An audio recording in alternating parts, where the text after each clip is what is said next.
Hi everyone, meet with me again, Firman Stenugraha. In this episode, we are going to solving the assembly and balancing problem.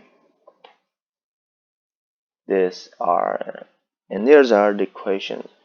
Lego Company wants to produce 360 parts in 10 hours per shift in a day. The production itself has 8 different processes with such as information. These are the information. Determine. First, make precedence diagram and determine the cycle time. The second one, we have to using the largest operation time heuristic to determine the most efficient production line. And third one, we have to determine the line efficiency and smoothing index. And let's begin. Before we begin to solving our problems, there are a few things that we need to pay attention. These are the 5 steps that we need to work with historically. First one, we have to draw the precedence diagram.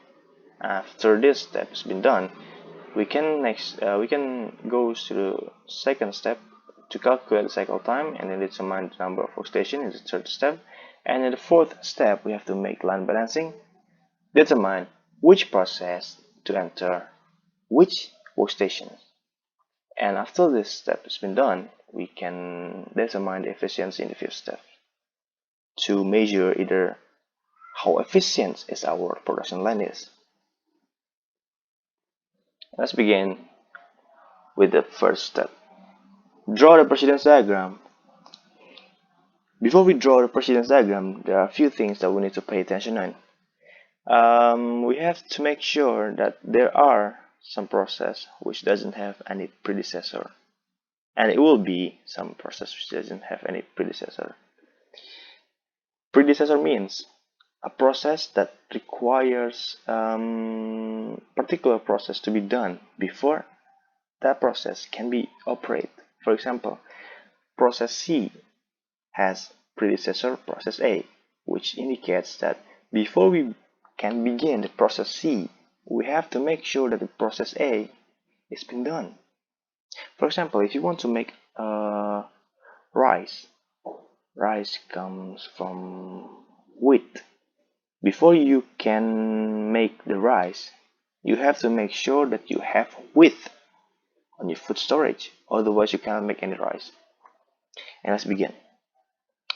Because process A and B doesn't have any predecessor, we can begin from A and B. Thus, we can proceed into the C process. It has predecessor A, which means it can be like this.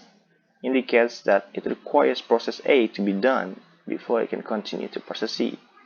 And then process D requires A and B, which means that before we can begin process D, we have to make sure that A and B is already done. Otherwise, it cannot be operated. And then process E requires C and D. Process F requires D. Process G required E. And then process H required E, F, and G. After we're done making the precedence diagram, we can proceed into the second step. That is, calculate the cycle time. I'm sorry, I haven't translated. In the question paper, known that the number of products that are going to be produced is 360, and the production time per day is 10 hours or 36,000 seconds. Why do we require to why do we require to transform it into a second? Because in this table it is known that the process time is in second. So if the question paper gives you some information in second, you can either change the second into hour, minutes, or anything you want, but it has to be the same. You can make that. If this process time in this table is second, you cannot make this into hour, otherwise it cannot be divided. And then how to calculate the cycle time? is by dividing the production time per day 36,000 36,000 second divided by 360, and that is 100 seconds. So we can say that the cycle time is 100 seconds. And then we continue to the third step. Determine the number of workstation.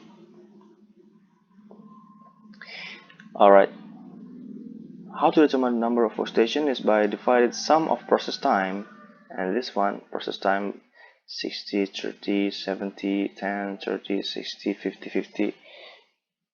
That is 390 seconds divided by the cycle time, which we already been counts before. That is 100 seconds. So 390 seconds divided by 100, that is 3.9. But we cannot make 3.9 workstation, do we? So we have to round up it into 4 workstation. Why do we need to round up instead of round down? Because if we round down the number of workstation into 3 workstation, there will be some process which will not be processed, because we lack the number of workstation, so we require to round out instead of round down. Now we continue to the fourth step, that is make line balancing. In the question paper, it is clear that it is mentioned that we have to using the largest operation time heuristic. What does it mean? Which means that in this process, when we try to determine which process to enter which workstation, the process which has the largest operation time become the priority. For example, let's begin from the workstation number 1. There are A and B, which doesn't have any predecessor, which means in the first workstations we priority the A and B. But because we're using the largest operation time heuristic, we priority which process that has the largest process time. In this table, it is clear that A has the largest operation time. Out of B, it's 90 seconds out of 30. So we chose the process A instead of B, which has 90 process time. And idle time. How do you get idle time?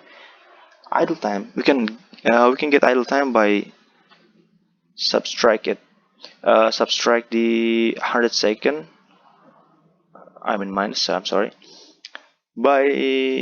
By subtract the 100 seconds with the 90 second, so we can get the idle time 10 seconds. And the process ready here, there are B and C, which means that the process that can be chosen in the next step is B and C. Why we cannot choose D? Because in order to choose D, for example, we have to finish process B first, because process B is not yet been chosen. We cannot choose D. We have to finish B first before we can begin the process D. Therefore, we chose the process C because it has the largest operation time instead of B. B only have 30, C have 70. So we chose C, and we have the idle time 30 by subtract 100 with 70. And the process ready is B, so we choose D, and we choose B with 30 second process time. And the idle time, it became 0 because the idle time in the previous step in the C process has already been covered in process B. So we erase the idle time over here, and the idle time on the workstation 2 is already 0 because the idle time has already been 0. So we can proceed into the next workstation. Alright, because the process ready is only process D, we chose the process D with 10 seconds of operation time. Then we have 90 seconds of idle time. Then we have E and if as the process ready. E and if F has the largest operation time over E, so we chose F with 60 process time, and the idle time became 30, and the process ready is E. Then we chose E with 30-second of process time in this table. Then the idle time becomes 0 again. After the idle time is 0, we can proceed into the next workstation. In the workstation number 4, we input the process G with 50 process time. Then we can proceed into process H because E, F, and G is already been input in here. Then we can go into the process H with 50 seconds of process time at a time 0. So when we look at the table over here, we can say that the total idle time of our production line is only 10 seconds. This information is important when we determine the efficiency.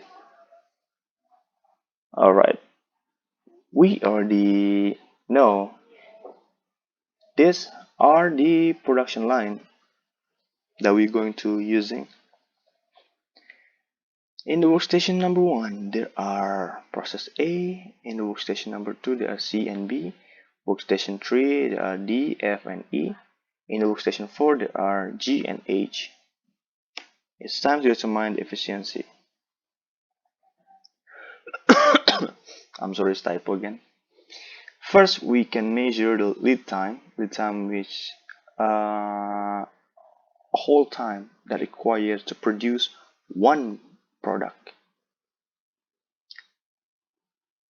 Yeah, one product. I mean the amount of time which been through by one product.